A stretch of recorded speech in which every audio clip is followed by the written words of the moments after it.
Hello students. आज पढ़ेंगे हम ट्रांजिस्टर एज एन एम्पलीफायर और transistor as a switch. Basically transistor के ये एप्लीकेशन है। इसके पहले के लेक्चर्स में हमने पढ़ा था ट्रांजिस्टर के टाइप्स। उसमें हमने देखा था कि उसकी इनपुट और आउटपुट कैरेक्टरिस्टिक्स क्या है, ये भी हमने डिस्कस किया था। ट्रांजिस्टर के दो टाइप है, एक तो बाइपोलर ट्रांजिस्टर और दूसरा है यूनिपोलर ट्रांजिस्टर। बाइपोलर ट्रांजिस्टर हमने इससे पहले पढ़ा है, जिसमें एमिटर, बेस और कलेक्टर होता है, और क्योंकि फ्लो ऑफ इलेक्ट्रॉन और होल होते हैं उसमें, इसलिए उसे बाइपोलर ट्रांजिस्टर कहते हैं। एग्जाम में क्वेश्चन पूछते हैं कि what is mean bye bipolar transistor, तो उसका आंसर ये है कि उसमें होल्स और इलेक्ट्रॉन इसके कारण करंट फ्लो होता है, इसलिए उसे हम बाइपोलर ट्रांजिस्टर कहते हैं। यूनिपोलर ट्रांजिस्टर आपकी सिलेबस में नहीं है, लेकिन यूनिपोलर ट्रांजिस्टर के एग्जांपल्स में बताऊं आपको कि field effect transistor, FET, MOSFET, UGT, ये सारे एग्जांपल्स है यूनिपोलर ट्रांजिस्टर के, लेकिन वो आपके सिलेबस में नहीं है, इसलिए मैं यहाँ पे डिस्कस नहीं करूंगा। इससे पहले हमने ये भी पढ़ा है कि ट्रांजिस्टर के कॉमन एमिटर, कॉमन बेस और कॉमन कलेक्टर, ये तीन टाइप की बाइसिंग होती है। क्योंकि जब हम कोई भी डिवाइस को स्टडी करते हैं तो उसका इनपुट टर्मिनल होना चाहिए, जो कि दो टर्मिनल होते हैं इनपुट के, और दो आउटपुट के टर्मिनल होना चाहिए। जबकि ट्रांजिस्टर में तीन ही टर्मिनल है, एमिटर, बेस और कलेक्टर। तो हम क्या करते हैं, तो हम करते हैं कि एमिटर या बेस या कलेक्टर को कॉमन लेते हैं। तो जैसे कि यहां पर मैंने एमिटर को कॉमन लिया है, तो ये हो गया इनपुट, ये हो गया आपका आउटपुट। यहां से हम इनपुट देंगे तो यहां हमें आउटपुट मिलेगा। तो इसे कहते हैं हम एमिटर बाइसिंग, यानी कि कॉमन एमिटर बाइसिंग। आपकी सिलेबस में कॉमन एमिटर ही हम पढ़ेंगे, क्योंकि सिलेबस आपका लिमिटेड है कॉमन एमिटर एम्पलीफायर के लिए। इससे पहले हमने ये भी पढ़ा था कि we generally use NPN configuration of the transistor. Transistor के दो टाइप है, जैसे कि एनपीएन ट्रांजिस्टर और पीएनपी ट्रांजिस्टर, लेकिन वी यूज एनपीएन ट्रांजिस्टर।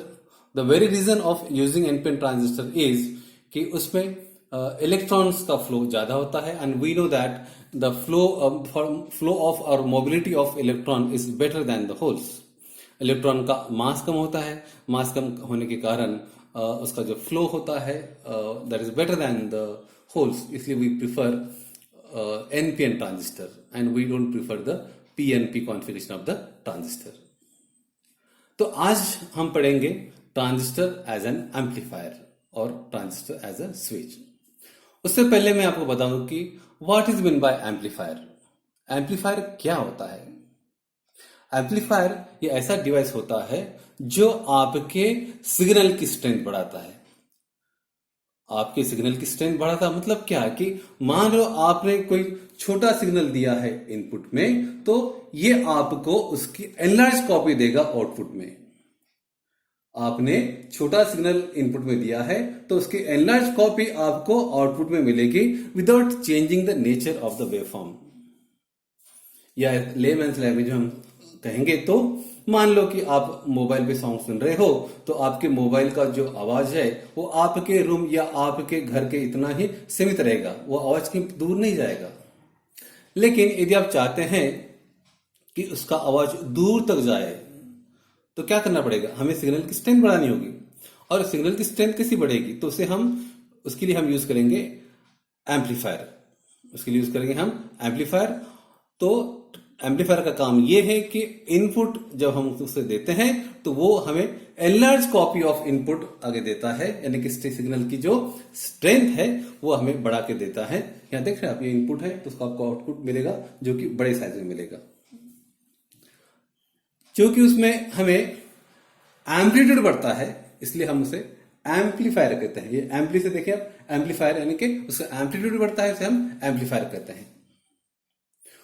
तो ट्रांजिस्टर जब इन्वेंट हुआ था तो सबसे पहले तो उसका जो यूज है वो एम्पलीफायर के लिए ज्यादा यूज हुआ था, एम्पलीफायर के लिए। लेकिन आजकल क्या हुआ कि डिजिटलाइजेशन, ऑटोमेशन काफी बढ़ गया है, तो हर एक डिवाइस में हमें ऑन ऑफ स्विच लगता है। तो उस केस में हम स्मूथ स्विच ऑपरेशन के लिए हम यूज करते हैं transistor as a switch. Transistor की जो कैरेक्टरिस्टिक्स हम देखेंगे तो बहुत इंटरेस्टिंग है। जो उसकी तीन कैरेक्टरिस्टिक्स है, तीन उसकी स्टेजेस है। एक तो है उसका कट ऑफ रीजन, दूसरा है उसका एक्टिव रीजन और तीसरा है उसका सैचुरेशन रीजन। तो ट्रांजिस्टर को जब हम कट ऑफ और सैचुरेशन में यूज करते हैं, जब ट्रांजिस्टर को हम कट ऑफ और सैचुरेशन में यूज करते हैं तो उस वक्त हम ट्रांजिस्टर को एज अ स्विच बोल के यूज करेंगे। लेकिन उसका जो मिडिल रीजन है, यहां देखिए, जब उसका मिडिल रीजन है, वो जो एक्टिव रीजन है, वो रीजन हम यूज करते हैं ट्रांजिस्टर एज एन एम्पलीफायर। तो आगे जाने से पहले हम देखेंगे कि ट्रांजिस्टर का जो हमने आउटपुट कैरेक्टरिस्टिक्स था वो क्या था। ये ट्रांजिस्टर का आउटपुट कैरेक्टरिस्टिक्स था जिसमें हमने देखा था कि जैसे हम VCA बढ़ाते हैं तो यदि हम ये जो बेस करंट है, जब हम बेस करंट की वैल्यू फिक्स करते हैं, जब बेस करंट आपका 0 माइक्रो एम्पियर होता है, तो आपको पता है कि बेस करंट कंट्रोल करता है आपका कलेक्टर करंट। आपका बेस करंट यही कंट्रोल करता है आपका कलेक्टर करंट।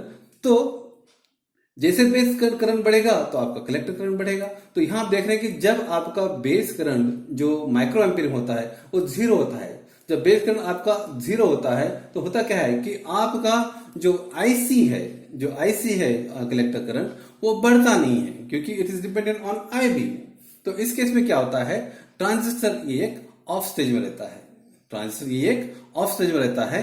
तो ये जो स्टेज है, ये जो स्टेज है, इसे हम कहते हैं आपकी कट ऑफ स्टेज। इसे हम कहेंगे आपका कट ऑफ स्टेज। जब ये आपका बेस करंट 0 है, बेस करंट 0 इसका मतलब क्या है, आपका कलेक्टर करंट भी 0 होगा, और कलेक्टर करंट 0 होगा इसका मतलब ट्रांजिस्टर तो काम नहीं करेगा, it will not work, and this particular stage of the transistor is called as cut off stage. Okay, लेकिन जैसे ही हम फिर बेस का वोल्टेज बढ़ाते हैं तो आपने देखा जैसे बेस का वोल्टेज हम 20 माइक्रो एम्पियर रखेंगे तो आप देख रहे हैं कि वो आपका जो कलेक्टर करंट है वो 2 एम्पियर पे स्टडी हो जाता है। जैसे हम उसे और बढ़ाएंगे, मान लो कि हमने बेस जो करंट है उसे रखा है 40 माइक्रो एम्पियर, तो यहाँ पे आप देखेंगे कि ये आपका 4 मिली एम्पियर। बेस करंट आपका माइक्रो एम्पियर में होता है, माइक्रो एम्पियर मतलब कि 1 micro ampere 10 to the power -6, जबकि ये है 1 milli ampere equal to 10 to the power -3। तो इतना डिफरेंस। तो शुरू में हम देखेंगे कि ये ट्रांजिस्टर जो है ये कट ऑफ, और ये जो कट ऑफ में काम कर रहा है उसके बाद देखते हैं कि ट्रांजिस्टर ये बाद में जाता है आपका एक्टिव रीजन में। जैसे कि हम ये चेंज करें तो आपका ये भी चेंज होगा, और लास्ट में हम देखेंगे ये जो रीजन होता है, ये रीजन को हम कहते हैं कि ओमिक रीजन। ये जो रीजन है ये आपका ओमिक रीजन है, तो ये रीजन होता है आपका सैचुरेशन रीजन, ये होता है आपका सैचुरेशन रीजन। यदि हम इसका इनपुट और आउटपुट ग्राफ निकालेंगे ट्रांजिस्टर का, तो देखेंगे कि यहाँ पे एज अ स्विच, यहाँ देखिए आपकी जैसे आपका V इनपुट कम होता है, जैसे यहाँ का आपका इनपुट वोल्टेज कम होता है तो आपको आउटपुट ज्यादा मिलता है, यहाँ आउटपुट आपको ज्यादा मिलता है। सॉरी, जब VI इनपुट आपका कम होता है तो आपका V आउटपुट है वो ज्यादा होता है। और जैसे, और यहाँ पे ये जो स्टेज होती है ये आपकी कट ऑफ स्टेज होती है, ये आपकी कट ऑफ स्टेज होती है। और इस स्टेज में आपका बेस करंट जो होता है वो बेस करंट आपका कम होता है, इसलिए आपका transistor as a off stage में हम इसको यूज करते हैं। वेयरएज उसके बाद जैसे आपने बेस करंट आपका बढ़ेगा तो आपका कलेक्टर करंट भी बढ़ेगा। और यहाँ देखेंगे आपने ये जो आपका ग्राफ है ये लीनियरली उतर रहा है नीचे, यानी कि जैसे VI आगे बढ़ेगा तो V0 ये कम कम कम होते जाएगा। फिर एक ऐसी स्टेज आएगी जब आपका V इनपुट आपने कितना भी बढ़ाया आगे, तो ये जो V आउटपुट जो है आपका, ये आपका लगभग 0 के तरफ जाता है। 0 एग्जैक्टली तो नहीं होता है, लेकिन ये आपका V आउटपुट आपका कम होता है। और ये जो स्टेज है आपकी, यहाँ पे ट्रांजिस्टर एक्ट करता है आपका सैचुरेशन में। तो ये तो हो गया आपके कट ऑफ। तो कट ऑफ ये जो स्टेज है ये इसे हम ट्रांजिस्टर का ऑफ स्टेज मानते हैं और इसे हम ऑन स्टेज मानते हैं, यानी कि transistor it acts as on off switch इसका ये डायग्राम है। अभी हम देखेंगे transistor as an amplifier. When we use transistor as an amplifier, तो उसके लिए मैंने एक डायग्राम बनाया है। तो यहाँ पर देखेंगे, मैं पहले डिस्कशन करूंगा इस एम्पलीफायर का। यहाँ देखेंगे कि ये हमने एनपीएन ट्रांजिस्टर यूज किया है। ये आपका एमीटर, ये बेस, आपका कलेक्टर है। इसे हम बायसिंग वोल्टेज कहते हैं, जो वीबी भी दिया है यहाँ पे मैंने, और यहाँ पे ये बायसिंग रेजिस्टेंस आरबी लगाया हुआ है। यहाँ पे एक कैपेसिटर कनेक्ट किया वाला है, और इसके आउटपुट में देखेंगे हम, तो यहाँ पर हमें ये आरसी एक कलेक्टर रेजिस्टेंस लगा हुआ है, और ये आपका वीसीसी यहाँ वोल्टेज दिया हुआ है। इससे पहले मैं आपको बताऊं कि generally transistor is use to amplify the AC signal. AC signal मतलब क्या? एसी सिग्नल मतलब कि साइनसॉइडल सिग्नल। एसी सिग्नल मतलब साइनसॉइडल सिग्नल। तो ये जो इनपुट है, यहां पर हम देंगे आप अपना जो सिग्नल जो हमें एम्पलीफाई करना है। तो यहां पे हम लगाएंगे एक माइक, या हम ये समझे कि यहां से हम एक ऑडियो सिग्नल यहाँ पे दे रहे हैं। तो ये ऑडियो सिग्नल हम यहाँ कनेक्ट करेंगे वीआई को, और ये आउटपुट में हम मान लो कि लगा देंगे एक लाउड स्पीकर, जो हमारे इनपुट सिग्नल को एम्पलीफाई करेगा। तो यहां मैं बता दूं आपको कि ये जो सिग्नल, ये जो आपका वोल्टेज है, ये तो आपका डीसी वोल्टेज है, ये भी आपका डीसी वोल्टेज है। वेराज यहां हम लगाएंगे एसी वोल्टेज, यहां हम एसी वोल्टेज लगाएंगे। तो ये जो एसी वोल्टेज है जो हमें एम्पलीफाई करना है, वो होगा सुपर इम्पोज ये डीसी वोल्टेज के साथ में। ये जो एसी वेवफॉर्म है, ये सुपर इम्पोज होगा आपके डीसी पे। और यहां पर ये जो कैपेसिटर लगा है, ये कैपेसिटर का काम ये है कि यहां से कोई डीसी को अलाउ नहीं करना है, यहां से डीसी को अलाउ नहीं करना है, सिर्फ एसी को अलाउ करना है। तो होता क्या है, इनपुट में ये जो डीसी वोल्टेज है, ये जो डीसी वोल्टेज है, ये इधर भी नहीं जाना चाहिए, इसलिए भी कैपेसिटर यहां पे काम करेगा। ओके। और कैपेसिटर कैपेसिटर का जो फंक्शनिंग है, ये हम इलेक्ट्रोमैग्नेटिक इंडक्शन इस चैप्टर में डिटेल में पढ़ेंगे। लेकिन अभी तक हमको इतना समझना है कि ये कैपेसिटर यूज इसलिए किया है कि to block the DC and allow only the AC to pass through it. तो हुआ क्या, आउटपुट में जो है, आउटपुट में मैंने यहां कैपेसिटर लगा हुआ है। ये कैपेसिटर इसे लगा है again to stop the DC signal and allow the AC signal to pass through it. Okay. तो आगे हम देखेंगे इसमें कि करंट गेन क्या होता है। करंट गेन ये होता है कि delta IC upon delta I B. इसका मतलब क्या, beta DC equal to delta IC upon delta I B. इसका मतलब क्या, चेंज इन कलेक्टर करंट। ये रेशियो किसका है, change in collector current with respect to change in base current, यानी कि the ratio of collector current to the base current. तो जो चेंज आपका बेस करंट में होगा, उसके हिसाब से आपका कलेक्टर करंट भी चेंज होगा। तो ये ग्राफ में देखिए आप कि मान लो कि आपका ये बेस करंट 20 माइक्रोएम्पियर था, 20 माइक्रोएम्पियर से वो 40 माइक्रोएम्पियर हो गया। तो क्या हो गया कि 40 माइनस 20। तो जब ये 40 माइनस 20 हम करेंगे, तो यहां कितना चेंज आ रहा है, यहां 4 माइनस 2 हो रहा है। तो यहां मैं लिखता हूं कि ये 4 माइनस 2, यानी जो चेंज कलेक्टर करंट का हुआ है, ये 4 माइनस 2, और उसके नीचे हम क्या लिखेंगे, 40 माइनस 20 माइक्रो एम्पियर में होगा, ये मिली एम्पियर में। तो मैंने यहाँ किया 4 minus 2, 2 into 10 to power minus 3 किया, क्योंकि वो मिली एम्पियर में है। और जब चेंज इन बेस करंट क्या है, 40 माइनस 20, यानी 20 इंटू 10 टू पावर माइनस 6। जब हम इसे सॉल्व करेंगे तो उसका आंसर आएगा 100, यानी बीटा डीसी की वैल्यू क्या होगी, 100, यानी करंट गेन कितना होगा आपका, 100। और इसी से इसका मतलब क्या हो गया कि जब हम ये बेस करंट चेंज करेंगे, उसके हिसाब से आपका कलेक्टर करंट चेंज होगा, और इसी को तो हम एम्पलीफिकेशन कहते हैं। तो यही है करंट एम्पलीफिकेशन। तो current amplification equal to delta IC, delta IC is equal to 100 times of delta I B, यानी कि change in collector current, change in collector current is equal to 100 into change in base current. तो इसे हम कहते हैं current amplification. तो ये तो होगा आपका करंट एम्पलीफिकेशन। अभी हम देखेंगे कि what is mean by voltage amplification. Transistor is used for current amplification. Transistor also used for voltage amplification, and transistor also amplify the power. तो वोल्टेज एम्प्लीफिकेशन देखने के लिए हमारे पास फॉर्मूला क्या है कि change in output voltage divide by change in input voltage, यानी A V equal to change in output voltage upon change in voltage input voltage. तो यहां पर हम क्या करेंगे, यहां पर इसका जो डेरिवेशन निकालने के लिए हम क्या करेंगे, यहां लगाएंगे हम Kirchhoff's voltage law. Kirchhoff's voltage law में आपने शायद पढ़ा होगा 11th में कि Kirchhoff's voltage law KVL, Kirchhoff's के दो लॉ है, केसीएल और केवीएल है। केसीएल ये अप्लाई होता है जंक्शन के लिए और it is related to current, और केवीएल ये अप्लाई करते हैं हम लूप के लिए। अब यहाँ पे दो लूप है, ये इनपुट लूप है और ये आउटपुट लूप है, तो हम अप्लाई करेंगे केवीएल इनपुट में। तो किरचॉफ वोल्टेज लॉ क्या कहता है, किरचॉफ वोल्टेज लॉ कहता है कि sum of potential in a loop, sum of potential in a loop equal to 0, मतलब potential rise plus potential drop, इसका जब एडिशन करेंगे कोई लूप में तो दैट इज इक्वल टू 0। तो ये भी एक लूप है, ये भी एक लूप है। तो यहां देखेंगे आप वीबीबी माइनस, क्योंकि करंट की डायरेक्शन और ये हम जो कंसिडरेशन करें वो डायरेक्शन सेम है, तो वीबीबी माइनस आईबीआरबी माइनस वीबी। ये वीबी क्या है, वीबी ये voltage drop across this terminal B and E, voltage drop across base and E terminal. तो ये हमने लिखा VBB minus IBRB minus VB equal to 0, ये as per the Kirchhoff voltage law.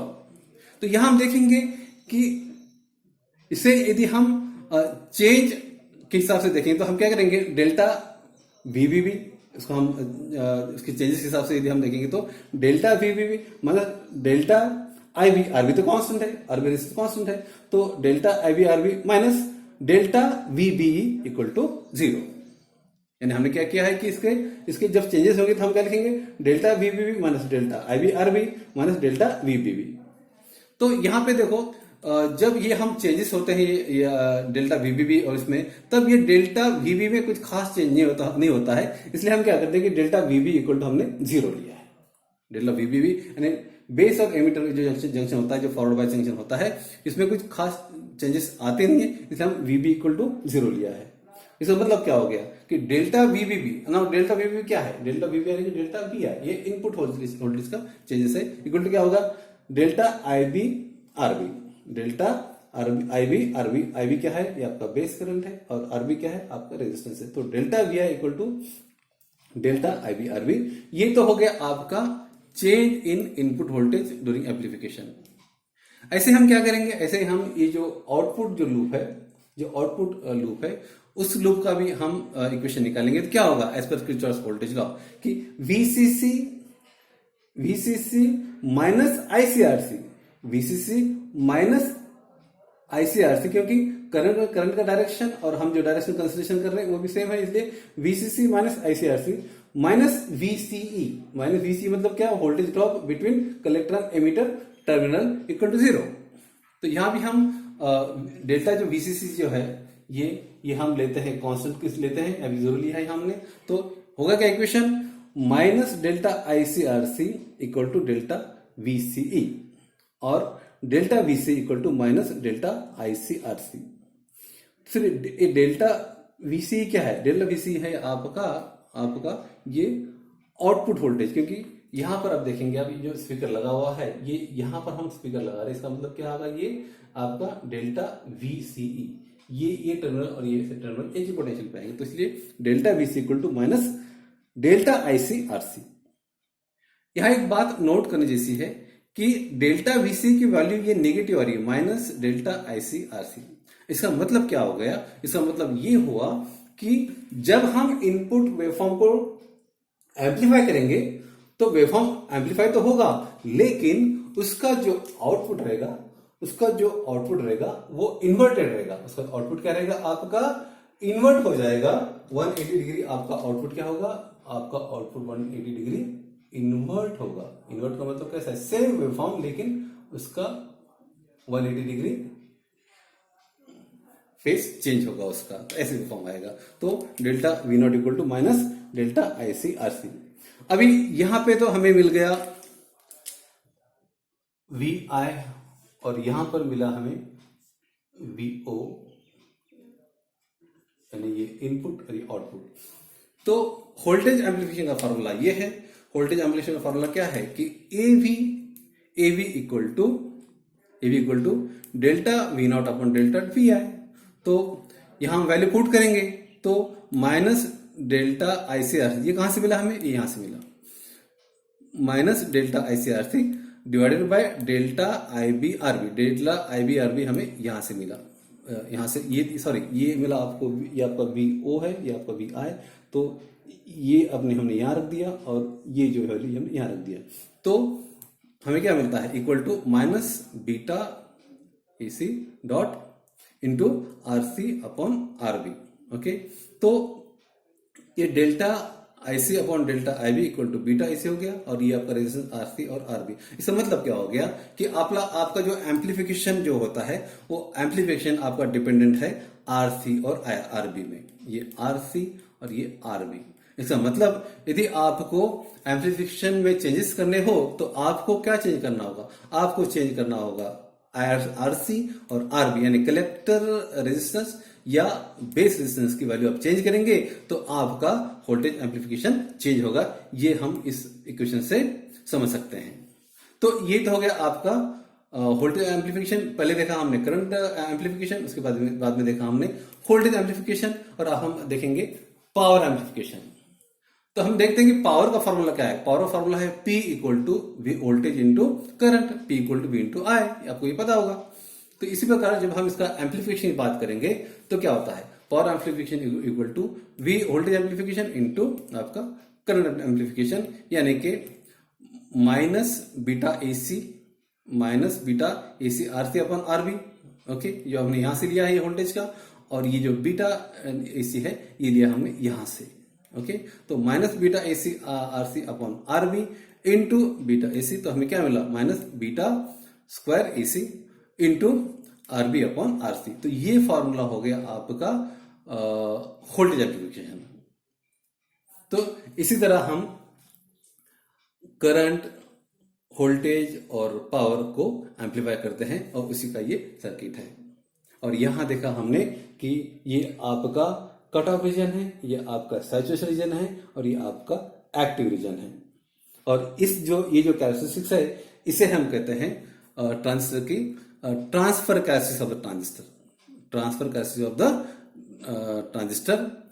आज जो मैंने आपको पढ़ाया या जो भी आपने अभी तक सुना वो मैं फिर से रिपीट करूंगा कि ट्रांजिस्टर के जो दो एप्लीकेशन है, एम्पलीफायर और स्विच, वो आज हम देख रहे हैं। Transistor is use as an amplifier, and जब हम एम्पलीफायर बोल के यूज करते हैं हम ट्रांजिस्टर का, तो we use the transistor in active region, we use the transistor in active region. और जब हम ट्रांजिस्टर को एज ए स्विच यूज करते हैं तो उसे हम यूज करते हैं कट ऑफ और सैचुरेशन के रीजन में। We prefer to use NPN configuration because in NPN the conduction of current is due to electron, and we know that the mobility of electron is better than the holes, क्योंकि उसका जो मास होता है वो कम होता है whole के compare में, इसलिए we use the NPN as the transistor. We use common emitter as configuration for amplification because common emitter is superior than the common base and common collector. Why we keep the emitter as a common? Because to have the input में दो terminal की जरूरत है, इसलिए हम emitter को common लेते हैं। तो ये आपका इनपुट हो गया, ये आपका आउटपुट हो गया। जब हम बेस को कॉमन लेंगे तो हम बेस और एक टर्मिनल को क्या करेंगे, कॉमन लेंगे, लेकिन वो दैट इज डिफरेंट पार्ट। तो ये हमने देखा। उसके बाद हमने देखा कि हमने output characteristic of the transistor को समझा। ये output characteristic of the transistor है, जिसमें हम ये इस डायरेक्शन में आपका कलेक्टर एमिटर वोल्टेज है, इस डायरेक्शन में आपका कलेक्टर करंट है। और जब हम बेस करंट को चेंज करेंगे, अकॉर्डिंगली आपका कलेक्टर करंट भी चेंज होगा। लेकिन कैसे चेंज होगा, वो कई गुना चेंज होगा, 100 टाइम्स से भी ज्यादा वो चेंज होगा, क्योंकि ये होता है आपका माइक्रो एम्पियर में। जैसे माइक्रो एम्पियर में ऊपर बढ़ेगा तो ये आपका मिली एम्पियर में ऊपर बढ़ेगा। जैसे कि हमने देखा कि ये 20 माइक्रो एम्पियर है तो ये 2 मिली एम्पियर है, और यहाँ पे 40 मिली एम्पियर है तो ये आपका 4 मिली एम्पियर है। तो हमने क्या किया, इसका करंट गेन निकालने के लिए, इसका जो करंट एम्पलीफिकेशन देखने के लिए हमने क्या किया, जो फॉर्मूला है कि करंट गेन का beta DC equal to delta IC upon delta IB, यानी is the ratio of change in collector current to the change in base current. तो ये हमने डेल्टा आईसी यहां से निकाला 4-2, ये 4-2 यहां देखा, और यहाँ पे डेल्टा आईवी, डेल्टा हमें आईवी उसके अकॉर्डिंग हमें क्या था 20-40 माइक्रो एम्पियर। तो ये आपका बेस करंट आपका माइक्रो एम्पियर में, इसलिए हमने 10⁻⁶ लिखा, और जब आपका कलेक्टर करंट मिली एम्पियर होने के कारण हमने यहाँ पे 2×10⁻³ लिखा। तो जब इसको हमने सॉल्व किया तो हमको क्या मिला, हमको इसका जो आंसर है वो मिला 100। इसका मतलब क्या कि आपका change in collector current is 100 times, change in collector current is 100 times that of base current. Change in collector current is 100 times of base current. तो ये तो हो गया आपका current amplification. Transistor is also use for voltage amplification. तो voltage amplification का जो formula है वो है आपका AV equal to delta V0 upon delta VI। तो हमने क्या किया, टू डिराइव द इक्वेशन हमने क्या किया, we applied the Kirchhoff's voltage law to the input loop. Input loop में जब किरचॉफ्स वोल्टेज लॉ हमने अप्लाई किया तो हमें पता है कि in Kirchhoff's voltage law we consider the sum of potential rise and potential drop in loop equal to 0। तो आपका VBB minus IBRB minus VBE, VB क्या है, ये voltage drop across base and emitter terminal equal to 0।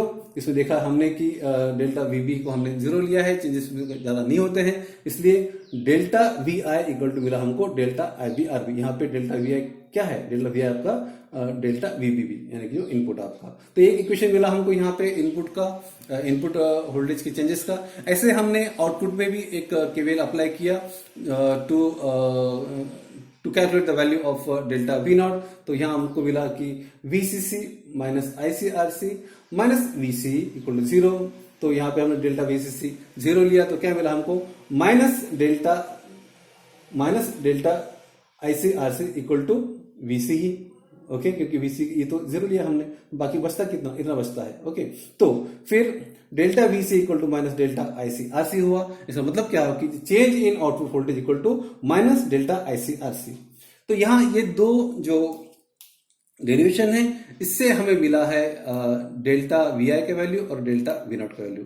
ये दो value मिलने के बाद हमको पता है कि ये जो फॉर्मूला है वोल्टेज एम्प्लीफिकेशन का वो यहाँ हमने अप्लाई किया, और ये जो वैल्यू है कौन सा आपका डेल्टा VI का और डेल्टा V0 का, ये हमने यहाँ पे पुट किया।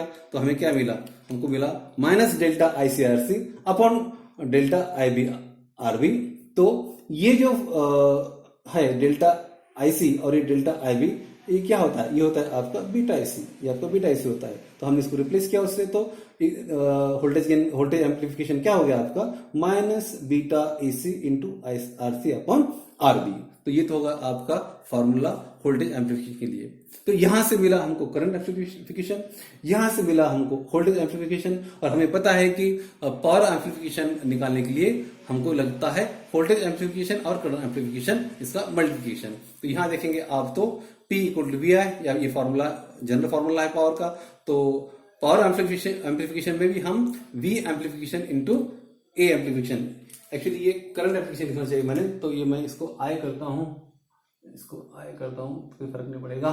तो पता क्या है कि हमारे पास में करंट एम्प्लीफिकेशन का फॉर्मूला है, हमारे पास में वोल्टेज एम्प्लीफिकेशन का फॉर्मूला है। तो यहाँ पर देखेंगे हम कि that is equal to minus beta AC RC upon RB into beta AC। ये दोनों का मल्टीप्लिकेशन हो जाएगा, जैसे हम I² R करते हैं तो ये भी I² R जैसे हो जाएगा, minus beta square AC into RC upon RB। इसका मतलब क्या होगा, ये RC और RB इसका वैल्यू चेंज करके, RC और RB का वैल्यू चेंज करके आप एम्प्लीफिकेशन में चेंजेस ला सकते हो। तो स्टूडेंट ये सब है डिटेल एम्पलीफायर, ट्रांजिस्टर एम्पलीफायर और ट्रांजिस्टर एज अ स्विच। आपके घर में भी कई ऐसे स्विचेस, कई आपके सर्किट्स होंगे। कोई सर्किट यदि आपने खोलकर देखा तो उसे आप देखेंगे कि एक ट्रांजिस्टर जो होता है वो छोटा डिवाइस होता है। यहाँ मेरे पास में कुछ सर्किट है, वो मैं आपको बताता हूँ, जिसमें आप देखेंगे कि ट्रांजिस्टर कैसे दिखता है। तो यहाँ आप देखेंगे कि ये छोटा सा जो डिवाइस है, यही आप ये वाला, ये जो है ये आपका है ट्रांजिस्टर, जिसे 3 टर्मिनल होते हैं, कलेक्टर, बेस और एमीटर। और ये आपका सिलिकॉन ट्रांजिस्टर है, ये आपका सिलिकॉन ट्रांजिस्टर जिसको 3 टर्मिनल्स आप देख सकते हैं। मेरे पास में ऐसे कई सर्किट पड़े रहते हैं और मेरे पास है, इसलिए मैं आपको बताता हूँ। ये जो 3 टर्मिनल आपको दिखाई दे रहे हैं ये आपका ट्रांजिस्टर है। तो आई होप ये जो टॉपिक है थोड़ा कॉम्प्लेक्स है, लेकिन मैं समझ सकता हूँ कि आपको ये समझ में आ जाएगा। थोड़ा डिफिकल्ट है, लेकिन मैं चाहूँगा, थोड़ा बोर्ड का साइज छोटा है इसलिए आपको पढ़ने में दिक्कत जाएगी, उसके लिए मैं सॉरी कहना चाहूँगा। लेकिन आप क्या करेंगे, इसका एक स्क्रीनशॉट लेके आप उसे एनलार्ज करके या आपके नोटबुक और पेन में पेन के साथ लिख कर उसे आप लिख लीजिए। और ये जो वीडियो है वो आप पूरा ध्यान से सुनकर जो लिखा हुआ जो पार्ट है वो देखकर आप इसकी स्टडी कर सकते हैं। आज के लिए इतना ही है। That's it. Thank you.